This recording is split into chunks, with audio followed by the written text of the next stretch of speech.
Hi friends, welcome to blueberries kitchen.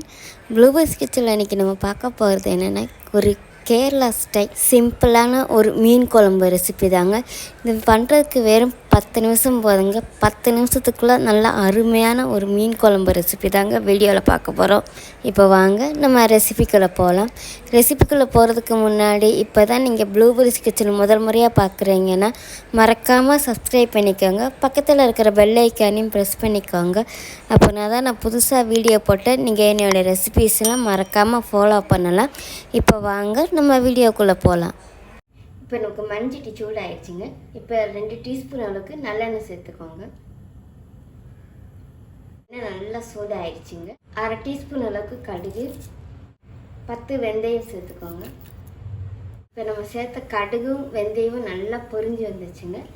25 gram அளவுக்கு சின்ன வெங்காயத்தை இந்த மாதிரி நிகழமாக கட் பண்ணி எடுத்து வச்சுருக்கேங்க.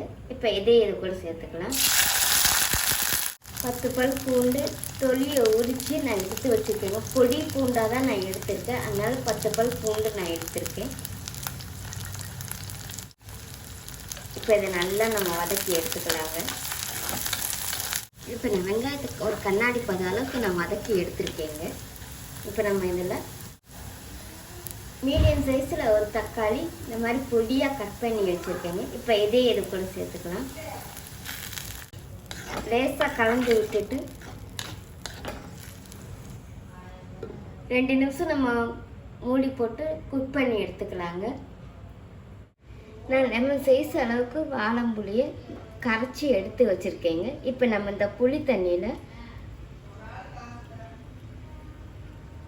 மசாலா பொடியெல்லாம் மிக்ஸ் பண்ணி எடுத்துக்கலாங்க. 1/4 டீஸ்பூன் அளவுக்கு மஞ்சள் பொடி, 2 டீஸ்பூன் அளவுக்கு மல்லிப்பொடி, 2 டீஸ்பூன் அளவுக்கு சாம்பார் பவுடர், 1/4 டீஸ்பூன் அளவுக்கு மிளகாப்பொடி எடுத்துருக்கேங்க. இப்போ இதெல்லாம் நம்ம இந்த புளி தண்ணியில் மிக்ஸ் பண்ணி எடுத்துக்கலாம்.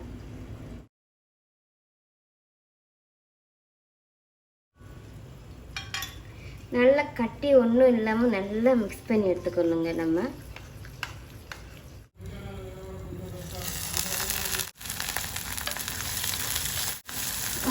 நமக்கு தக்காளி நல்லா மடங்கி வந்துருக்கு. இப்போ நம்ம இதில் மசாலா மிக்ஸ் பண்ணி வச்சுக்கிற புளி தண்ணியை இதில் சேர்த்துக்கலாம்.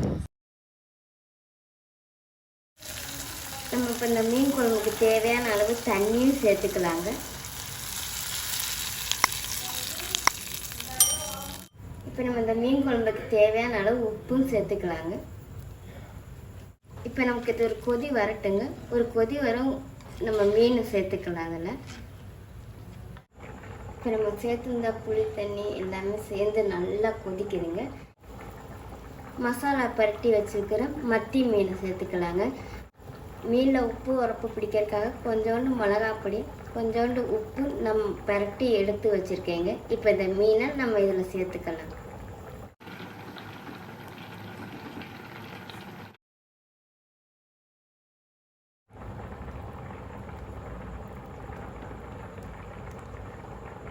இப்போ மீனை சேர்த்துட்டு மூடி போட்டு நம்ம 2 நிமிஷம் ஹைலேயும் 2 நிமிஷம் சிம்லேயும் போட்டு நம்ம குக் பண்ணி எடுத்துக்கலாங்க.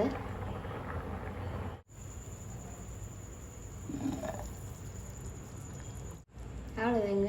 இப்போ நம்மளுடைய அருமையான மத்தி மீன் குழம்பு ரெடி ஆயிடுச்சு. இது நம்ம சூடான சுடு சாதம் இது கூடலாம் வச்சு சாப்பிட்றதுக்கு சூப்பராக இருக்குங்க.